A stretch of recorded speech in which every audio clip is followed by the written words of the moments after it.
అనేన రంశమథకర్కశ తర్కతంత్రే సింహాంశమేకమపి తద్వివిధం సమర్చ్య తేన స్వయం తదభవద్గురురాజయోగాత్ శ్రీమండలీకగురుమండనమాశ్రితోహం. ఛాందోగ్యోపనిషత్తులో పంచాగ్ని విద్య గౌతమ మహర్షితో ప్రవాహనుడు చెప్పేటటువంటి విధానం. అసౌ బాబులోకో గౌతమాగ్నిస్తస్యాదిత్య ఏవ సమితు రశ్మయో ధూమః అహరర్తిశ్చంద్రమా అంగారా నక్షత్రాన్ని విస్ఫులింగా అన్నారు. మహర్షి ఈ సూర్యభగవానుడు లోకంలో గొప్పగా ప్రకాశిస్తూ ఉంటుంటాడు. కానీ ఆయనకి ఆధారం ద్యులోకం. ద్యులోకం ముందు అగ్ని దృష్టి ఉంచు. అగ్ని యందు మనం సమిధలు వేయాలి కదా. ఆదిత్యుడే సమిధ. ఆయన వలన ద్యులోకం గొప్పగా ప్రకాశిస్తూ ఉంటుంది. సమిధ వేయంగానే పొగలు వస్తూ ఉంటాయి. పొగ, మంట, జ్వాల, కొన్ని అంగారాలు, నిప్పు ముక్కలు, ఇలాంటివన్నీ. అవి రశ్మయోధూమః. ఆ సూర్యుడిలోంచి, అది సమిధ కాబట్టి దాంట్లోంచి కిరణాలు ఏవి వస్తుంటాయో వాటి యందు ధూమదృష్టి. ఆ తర్వాత జ్వాల వస్తుంది, దాని యందు పగలు. అలాగా అంగారాలు, నక్షత్రాలు, చంద్రుడు, నక్షత్రాలు, ఇవన్నీ కూడాను. ఈ రకమైనటువంటి భావన నువ్వు చేసుకో. ఈ ద్యులోకాగ్ని యందు దేవతలు అంటే అధ్యాత్మంలో యజమానునికి సంబంధించినటువంటి, అనగా అగ్నిహోత్రానుష్ఠాత, అతనికి సంబంధించినటువంటి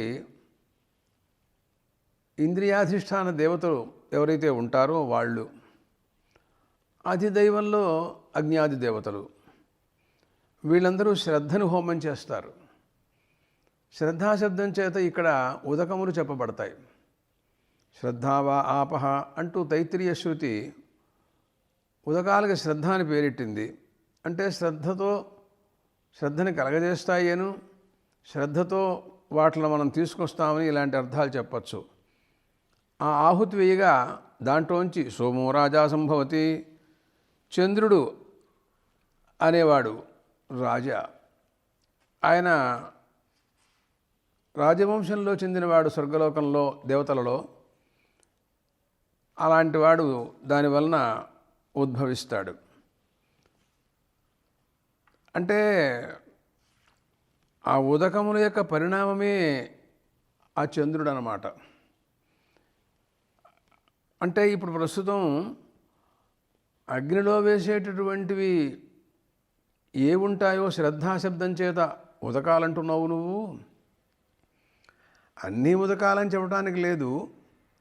ఒకసారి సోమాన్ని, సోమరసాన్ని, ఒకసారి క్షీరం కానీ, ఒకసారి దధి కానీ, పెరుగు కానీ, మరొకటి ఇవో, అవన్నీ క్రమక్రమంగా ఉదకముల యొక్క పరిణామాలే. కానీ అవేవి కూడా ఉదకం కంటే వేరు మాత్రం కాదు.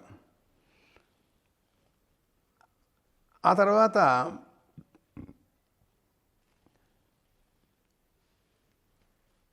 ఆ అగ్నిహోత్రంలోంచి చంద్రుడు పుట్టాడు అని మనం విన్నాం.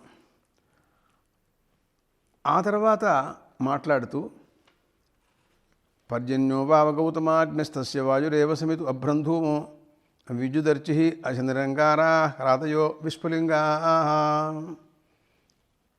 మహర్షి పర్జన్యుడు అనేటటువంటి వాడు ఒకానొక వర్షాభిమాని దేవత.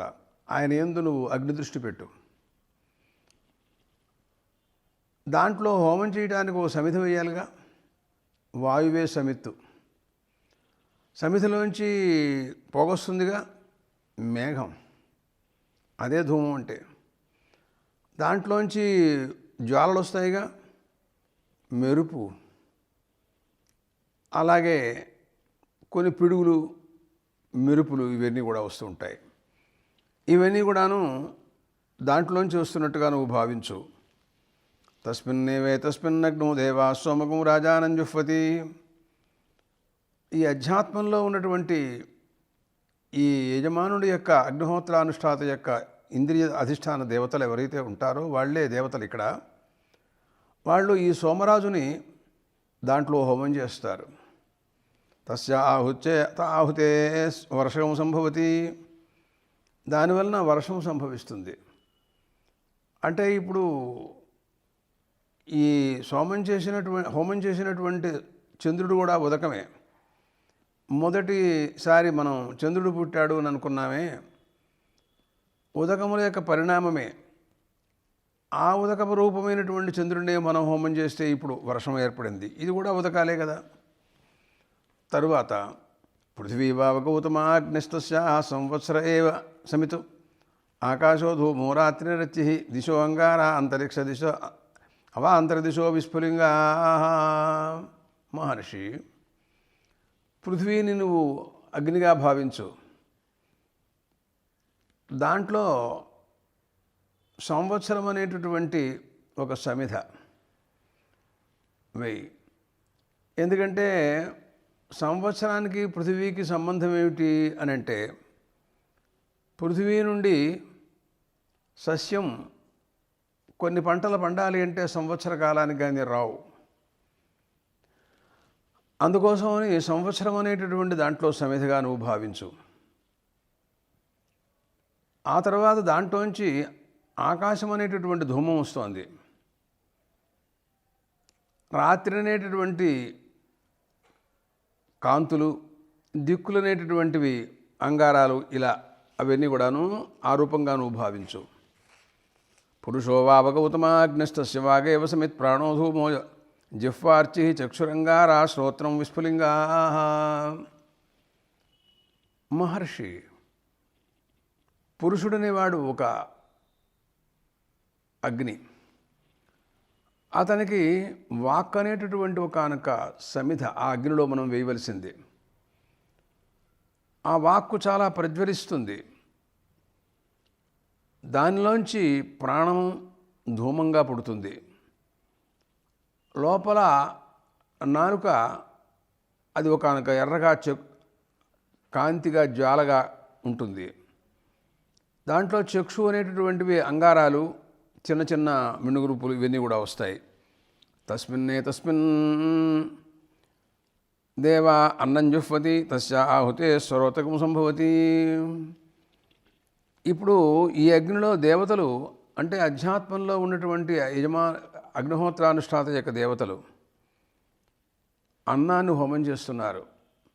పురుషుడు అన్నం తింటాడు కదా, అతనికి ఆ ఆహుతి వల్ల రేతస్సు సంభవిస్తుంది. ఇదివరకు మనం పృథివీ అనేటటువంటి అగ్నిలో వాళ్ళు దేవతల అధ్యాత్మంలో దేవతల వర్షాన్ని హోమంగా చేశారు. దానివలన అన్నం పుట్టింది. ఆ అన్నం ఇప్పుడు మళ్ళీ ఇక్కడ హోమంలోకి వచ్చిందనమాట. అక్కడ హోమద్రవ్యం వర్షం, దానివల్ల వచ్చినటువంటిదే అన్నం, అది కూడా వర్షమే, నీటితోనే సంబంధించింది. ఇప్పుడు కూడా అన్నం నీటి వల్లే వస్తుంది, ఉదకం వల్లనే వస్తుంది. ఉదకం వల్లనే కదా ఔషధులన్నీ కూడాను బాగా పెరిగి పెద్దవయ్యి మనకి ఫలాన్ని ఇచ్చేది. అది పురుషుడు తిన్న తర్వాత రేతు రూపంగా మారుతుంది. అది కూడా ద్రవద్రవ్యమే, అది కూడా ఉదకమయమే. యోషావావ గౌతమాగ్ని మహర్షి, గౌతమ మహర్షి, స్త్రీ అనేటటువంటిది ఒకనొక అగ్ని. ఆమెకు ప్రజననేంద్రియం ఏదైతే ఉంటుందో అదిగో అదే సమిత్తు. ఉపమంత్రైతే సధూమ. దానివలన ఆమెకు సంతానం పట్ల ఒక రకమైనటువంటి ఆవేశం. ఆ తర్వాత ఆమెలో కొన్ని శృంగార భావాలు, అవన్నీ కూడాను అంగారాలని, జ్వాలలని ఈ రకంగా మనం వర్ణించుకోవాలి. తస్మిన్ అగ్నో దేవా రేతో జుహ్వతి తస్య ఆహుతేర్గర్భ సంభవతి. అధ్యాత్మంలో ఉన్నటువంటి దేవతలు ఆమె యందు పురుషుడికి సంబంధించినటువంటి రేతస్సు అనేటువంటి ఉదకమయమైనటువంటిదే ఆమెలో హోమం చేస్తాడు. దానివలన గర్భం ఏర్పడుతుంది. అది కూడా ఉదకమయమేనే అంగీకరించాలి. ఎందుకంటే కారణం ఉదకమైనప్పుడు కార్యం కూడా ఉదకమే కదా, అలా సంభవిస్తుంది. ఇప్పుడు మొత్తం అంతా కూడా ద్రవద్రవ్యాలే ఇక్కడ అన్నీ కూడా కనపడుతున్నాయి. చూసినట్లయితే శ్రద్ధ, సోమము, వర్షము, అన్నము, రేతస్సు వాటన్నిటిని కూడాను హోమం చేశాం మనం. చివరిలో ఈ హోమం వలన గర్భం అనేది ఏర్పడింది. అది సంతానానికి కారణం. అంటే ఇప్పుడు ఈ చివరిలో చేసినటువంటి మొదట్లో శ్రద్ధ అనే శబ్దంతో ప్రారంభించినటువంటి ఆహుతి, ఉదకమయమైనటువంటి ఆహుతి క్రమక్రమంగా సోమ, వర్ష, అన్న, రేతస్సు రూపంగా అన్నీ ఉదకమయంగా ఉంటున్నాయి. కాబట్టి అదే ఇక్కడ హోమంగా స్త్రీ యందు హోమం చేయబడింది కనుక ఆ తర్వాత అదే సంతానంగా వచ్చి పురుషవాక్కులతో మాట్లాడుతుంది అని ప్రవాహనుడు గౌతమ మహర్షితో చెప్పాడు. పంచమ్యామాహుత బాప పురుషవచసో భవంతి అనే ప్రశ్నకి సమాధానం చెప్పాడు. 5 ప్రశ్నలు అడిగితే కుమారుడు చెప్పలేకపోతే అన్నీ తెలుసుకోవటం కోసమని గౌతమ మహర్షి కూడా ప్రవాహనుడి దగ్గరికి వచ్చాడు. వచ్చిన తర్వాత ఆయన వివరించడం ప్రారంభిస్తే దాంట్లో ఒక ప్రశ్నకి సమాధానం 5వ ఆహుతి అంటే శ్రద్ధ 1, సోమం 1, వర్షం 1, అన్నం 1, రేతస్సు, ఇది 5వ ఆహుతి. ఈ ఆహుతి లోపల గర్భరూపాన్ని చెంది తర్వాత మాటలు చెబుతుంది. అది పంచమ్యామాహుత వాప పురుషవచసో భవంతి, పురుషవాక్కులతో బయటకు వస్తుంది కాబట్టి పురుషవాక్కులు కలిగి ఉంటుంది అని అర్థం చెప్పారు. ఇది ఆయన. ఇంతకీ మనం భావించవలసింది ఏమిటి అంటే సాయం ప్రాతకాల ముందు హోమాలు చేసినటువంటి హోమాలు శ్రద్ధాశబ్దక్రమేణ క్రమక్రమంగా శ్రద్ధ, సోమ, వర్ష, అన్న, రేతస్సు అనే రూపంగా క్రమక్రమంగా 5 అగ్నుల్లో జులోకం ఒక అగ్ని, అట్లాగా క్రమక్రమంగా పృథివీ, వర్షం, ఇలా పర్జన్యుడు, పృథివీ, పురుషుడు, స్త్రీ మొదలైనటువంటి అగ్నులలో హోమం చేయగా క్రమంగా ఈ స్వరూపంగా మార్పు చెందారు. అంటే ఇప్పుడు ఏమవుతోందంటే పురుషుల్లోంచి లేచి రేతోరూపంగా ఆ ఉదకములు స్త్రీలో ప్రవేశించినాయి అనే ప్రవాహనుడు గౌతమ మహర్షికి వారి ప్రశ్నలలో ఇంకో ప్రశ్నకి సమాధానం చెప్పినట్టయింది.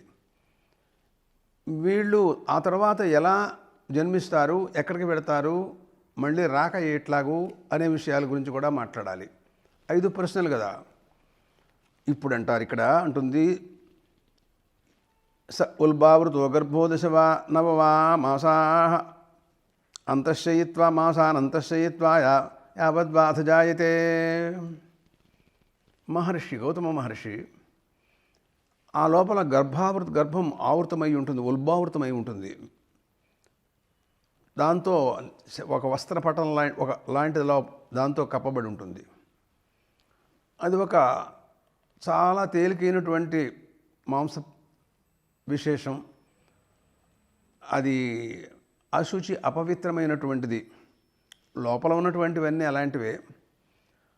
దాంట్లో ఈ గర్భం 10 మాసాలు కానీ 9 మాసాలు కానీ అక్కడ ఎంతవరకు జన్మిస్తాడో అంతవరకు ఉండటం జరుగుతుంది. అంతవరకు ఆమె యందు మలము మూత్రాదులతో వ్యాప్తమైనటువంటి ఆ ప్రదేశంలో కుక్షిలో, తల్లి కుక్షిలో వాతపిత్త శ్లేష్మాదులు పూర్ణంగా ఉంటాయి. అనేక రకాల అనారోగ్యాలు ఆ తర్వాత వచ్చేవి కొన్ని, స్వతసిద్ధంగా ఉండేవి కొన్ని. అశుచిపటావృతస్య ఆ బట్ట పైన కప్పబడినటువంటి ఉల్బలం మావి అది అపవిత్రమైనటువంటిది. రోహిత రేతో అశుచి బీజస్య, మూత్రపురుషాదులు అన్నీ కూడాను అపవిత్రమైంది. పురుషుడి శరీరం నుంచి వచ్చింది కూడా అపవిత్రమైనటువంటిది. ఆమె శరీరంలో ఉన్నటువంటి లోహితం కూడా అపవిత్రమైనటువంటిదే. అదే అసిత పీతానుప్రవేశేన దాన్నే తింటూ తాగుతూ లోపల పెరుగుతున్నాడు. నిరుద్ధ శక్తిబల వేజప్రజ్ఞాచేష్టస్య, అతనికి ఏ రకమైనటువంటి తెలివి కానీ జ్ఞానం కానీ ఏమీ లేవు. అంతకుముందు అతను మామూలుగా ప్రజ్ఞావంతుడు, చదువుకున్నవాడు, జ్ఞానశక్తి, క్రియాశక్తి అన్ని శక్తులు ఉండేవి. అవన్నీ ప్రస్తుతంలో లోపించిపోయినాయి. ఆ రకంగా ఉంటున్నాడు. చాలా తక్కువ చోట్లోంచి అతి కష్టం మీద బయటపడ్డాడు. ఒక ముహూర్తకాలం కూడా అంత కష్టమైనటువంటి చోట, అపవిత్రమైన చోటు ఉండటానికి సహించినటువంటి వ్యక్తి 9-10 మాసాలు ఉండవలసి వస్తోంది కదా అనే విషయాన్ని తెలియజేశారు.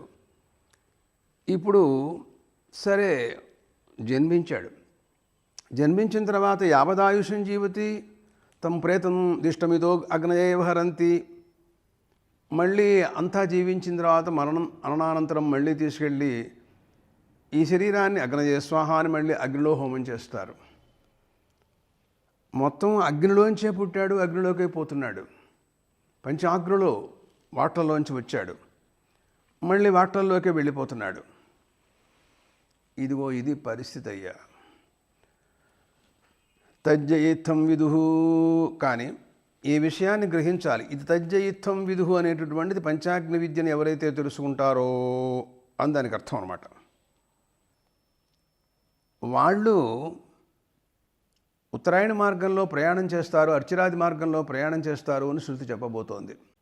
వాళ్ళే కాదు, ఇంకా ఇమే అరణ్యే శ్రద్ధాతప ఇత్యుపాసతే తే అర్చిషమభిసంభవంతి. అర్చిషో అన్న ఆపూర్యమాణపక్షాద్యాన్ షడుదుంగేసి మాసాగుస్తాను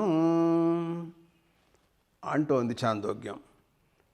అంటే ఈ రకంగా పంచాగ్ని విద్యను ఎవరైతే తెలుసుకుంటారో, ఇక్కడ మనం ఒక విషయం గుర్తుంచుకోవాలి. అగ్నిహోత్రి అతను చేసిన సాయంకాలం ప్రాతకాలంలో చేసినటువంటి హోమములు, ఆ ఆహుతులు క్రమేణా అప్రధానమైనటువంటివి, ఉదక ప్రధానమైనటువంటివి కాబట్టి క్రమేణా ఈ భావన అంతా కూడా అగ్ని సంబంధంగా ఉంటుంది. కాబట్టి ఈ భావన గృహస్థాశ్రమం వారికి సంబంధించింది అని అర్థమవుతోంది. ఆ జ్ఞానం ఎవరైతే ఉంటుందో ఇదంతా భావించాలి వీళ్ళు. ఎవరైతే ఈ రకంగా పంచాగ్ని విద్యను భావిస్తారో అలాంటి వారికి, మరియు ఏచ ఇమే అరణ్యే శ్రద్ధా తప ఇత్యుపాసతే. అరణ్యంలో వానప్రస్థాశ్రమంలో ఉంటారు మహాత్ములు కొంతమంది. వయస్సు అయిపోయిన తర్వాత అగ్నిహోత్రమాత్రాలను అనుష్ఠానం చేస్తూ భార్యతో సహా అరణ్యాల్లో ఉండిపోవడం అనేటటువంటిది ప్రాచీన కాలంలో ఇతర యుగాల్లో ఉండేదని మనకు మహాకవి కాళిదాస్ తెలియజేశాడు రఘువంశంలో. శైశవేభ్యస్త విద్యానాం యౌవనే విశేషణాం వార్ధకే మునివృత్తీనాం అన్నాడు ఆయన. అలాంటి వాళ్ళకి అర్చనాది మార్గం, మొట్టమొదట్లో వాళ్ళు అర్చిస్సు అనేటటువంటి ఒకానొక తేజోరూపమైనటువంటి స్థానం, అక్కడి నుంచి అహరాభిమాన దేవత, అత్యభిమాన దేవతకు తీసుకెడుతుంది వీళ్ళని. అక్కడి నుంచి అహరాభిమాన దేవత, ఆ తర్వాత శుక్లపక్షాభిమాన దేవత, ఆ తర్వాత మాసాభిమాన దేవత. ఈ రకంగా క్రమక్రమంగా వాళ్ళు తీసుకెడతారు. ఆ తర్వాత వీళ్ళని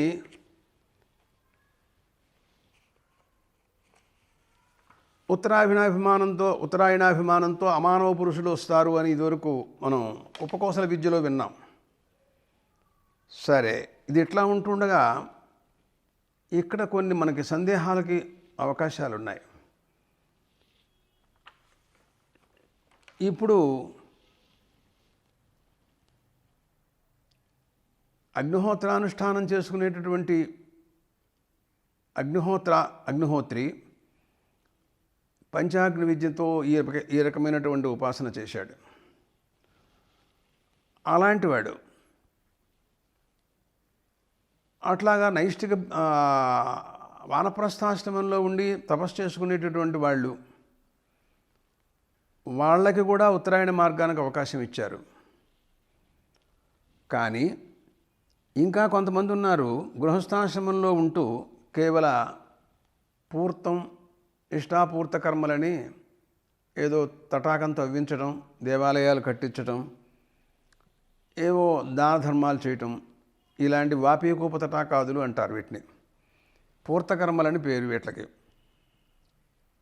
వీళ్ళు ఈ రకంగా చేసినటువంటి మహాత్ములు వాళ్ళని మాత్రం ధూమాది మార్గంతో, దక్షిణాయన మార్గంతో చంద్రలోకం వరకు వాళ్ళకి గమనం ఉంటుంది అని శృతి చెబుతోంది.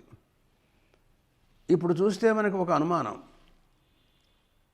వాపీకూపతటాకాదులు ఆచరించేటటువంటి స్మార్తకర్మలు చేసినటువంటి వాళ్ళు గృహస్థులే.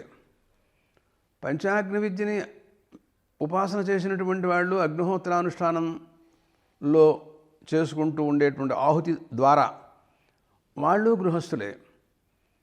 ఇలాంటి వారు సమానంగా గృహస్థాశ్రమం ఇద్దరికీ సమానంగా ఉంటూ ఉండగా ఈ వాపీకూపతటాకాది పుణ్యకర్మానుష్ఠాతులకు మాత్రం దక్షిణాయన మార్గంతో ప్రయాణం, పంచాగ్ని విద్య ఉపాసకులకు మాత్రం ఉత్తరాయణ మార్గంతో ప్రయాణం. ఈ రెండింట్లో ఎందుకుని ఇలాంటి తేడా శాస్త్రం చెబుతోందో తెలుసుకోవాలి. అదే అన్నారు, ఏమిటి అందరికీ సమానంగా ఉత్తరాయణ మార్గం ఎందుకు ఉండకూడదు? పైగా ఇంకా నైష్టిక బ్రహ్మచారులు ఇలాంటి వాళ్ళు కూడా కొంతమంది ఉన్నారు. వాళ్ళకు కూడా ఉత్తరాయణ మార్గం ఉంటుందని ఇంకా కొంతమంది అశ్వమేధ యాగం చేసిన వారు ఏదో చాలా చెప్తారు. ఇదంతా సూత్ర భాష్యంలో విచారణ చేస్తారు. కానీ వీళ్ళు ఎందుకోసమని వీళ్ళు ఈ రకంగా తేడా చూపిస్తోంది శాస్త్రం నాకు అర్థం కావట్లేదు అని పూర్వపక్షం. అందుకనే ఇత్థం విదుహు అనిత్థం విదుహు అని రెండు విశేషణాలు ఇక్కడ. మొట్టమొదట్లోనే ప్రారంభంలోనే వారు అన్నారు, యత్ ఇత్థం విదుహు, ఈ రకంగా ఎవరు తెలుసుకుంటారో అని అంటం చేత ఈ రకంగా తెలుసుకోని వారెవరో అని అర్థం కూడా దాంట్లో వచ్చేస్తుంది. కాబట్టి ఈ రకంగా చెప్పిన ప్రకారంగా తెలుసుకున్న వారికే అర్చనాది మార్గం అని, ఈ రకంగా తెలుసుకున్నటువంటి వాపీకూపతటాకాది స్మార్తగా పుణ్యకర్మలు చేసినటువంటి వారికి ధూమాది మార్గము అని విభాగం. అక్కడ వివరణ ఇస్తూ భాష్యకారుడు అంటారు, గృహస్థాన్ ప్రత్యర్థవత్వాత్ అన్నారు. ఈ పంచాగ్ని విద్య గృహస్థుని గురించి సార్థకమైనటువంటిది. మరి ఎందుకోని మిగతా వాళ్ళకి లేదంటే అపూతాహితే, వాళ్ళు అపవిత్రులయ్యా. శత్రుమిత్ర సంయోగ నిమిత్తం హి తేషాం రాగద్వేషం, వాళ్ళకి రాగద్వేషాలు ఉంటాయి. శత్రువులు, మిత్రులు, రాగద్వేషాలు, ధర్మాధర్మాలు ఇలాంటివన్నీ కూడాను వాళ్ళకి ఎక్కువగా ఉంటూ ఉంటాయి. హింస, అనృత, మాయా, అబ్రహ్మచర్యాది బహు అశుద్ధి కారణం అపరిహార్యం తేషాం. ఎన్నో వాళ్ళకి పరిహారం చేయడానికి కూడా వీల్లేనటువంటి కొన్ని దోషాలు సహజంగా గృహస్థులకు ఉండడం అనేది సహజం. అందువలన అపవిత్రులు ఉత్తరాయణ మార్గంతో ప్రయాణం చేయడం అనేది సంభవించదు. వాళ్ళకి దక్షిణాయన మార్గంలోనే ప్రయాణం ఉంటుంది. కానీ వాళ్ళని మనం ఉత్తరాయణ మార్గంలో ప్రయాణం చేయించలేం. ఎవరికైతే శుద్ధాత్ములు ఉంటారో, శత్రుమిత్ర రాగద్వేషాదులు ఉండవో, ఎవరికి రాగద్వేషాదులు లేనటువంటి మనస్సు గలవారు ఉంటారో అలాంటి వారికి ఉత్తరాయణ మార్గంలో ప్రయాణం అని ఈ రకమైనటువంటి తేషాం ధీరాస్తే అమృతత్వం భజంతే, వాళ్ళు అమృతత్వాన్ని పొందుతారు అని ఈ రకమైనటువంటి ప్రసంగం అంతా కూడా చేసింది. అంటే ఇంచుమించుగా సారాంశం ఏమిటనగా, గృహస్థులలో అగ్నిహోత్రానుష్ఠానాల దగ్గర పంచాగ్ని విద్యోపాసన చేసిన వారు ముందు చెబుతారు. పంచాగ్ని విద్యోపాసనతో చేసినటువంటి అగ్నిహోత్రానుష్ఠానం యొక్క గొప్పతనం. అలా అని ఉపాసన లేకుండా అగ్నిహోత్రానుష్ఠానం సర్వాత్మన నిషేధింపబడుతుంది అని మాత్రం కాదు. దానికి ఉండేటటువంటి ఫలం తక్కువ, దీనికి ఉండేటటువంటి విశేషం ఎక్కువ అని విద్యని ప్రశంసించడం కోసమని బ్రహ్మలోక ప్రాప్తి అంటే అర్చిరాది మార్గంతో ప్రయాణం అంటే అంత తేలికైన మాటలు కాదు కదా అని ముందు ముందు చెబుతుంది. అయితే ఇక్కడ నైష్ఠిక బ్రహ్మచారులు, వానప్రస్థులు, ఉపకుర్వాణ బ్రహ్మచారులు, పంచాగ్ని విద్యావేత్తలు, అలాగా వాపీకూపతరాకాది కర్మానుష్ఠాతలు 5 రకాల వ్యక్తులు ఉన్నారు. దీంట్లో కొంతమంది గృహస్థులు, చాలా వరకు గృహస్థులు ఉన్నారు. అయితే ఒక వాపీకూపతరాకాది స్మార్త కర్మానుష్ఠాల పట్ల ఆసక్తి కలిగినటువంటి వాళ్ళకి మాత్రం దక్షిణాయన మార్గంతో చంద్రలోకం వరకు ప్రయాణమని, మిగిలినటువంటి నైష్ఠిక బ్రహ్మచర్యం, మళ్ళీ ఉపకుర్వాణ బ్రహ్మచారి అయితే అతనికి కూడా ఉత్తరాయణ మార్గంతో ప్రయాణం ఉండదు. అతను వేదాధ్యయనం కోసమని ప్రవర్తించాడు, అతనికి ఫలం వేదాధ్యయనమే ఫలం, దాంట్లో ఉపాసన ఏం లేదు దాంట్లో. అందువలన బ్రహ్మచారి అయినప్పటికీ అతను నైష్ఠిక బ్రహ్మచారి కాదు. నైష్ఠిక బ్రహ్మచారి అంటే వేదాధ్యయనం అయిపోయినా కూడా గురుకుల వాసం చేస్తూ గురు సన్నిధానంలోనే ఉండిపోతూ ఉంటాడు యావజ్జీవం.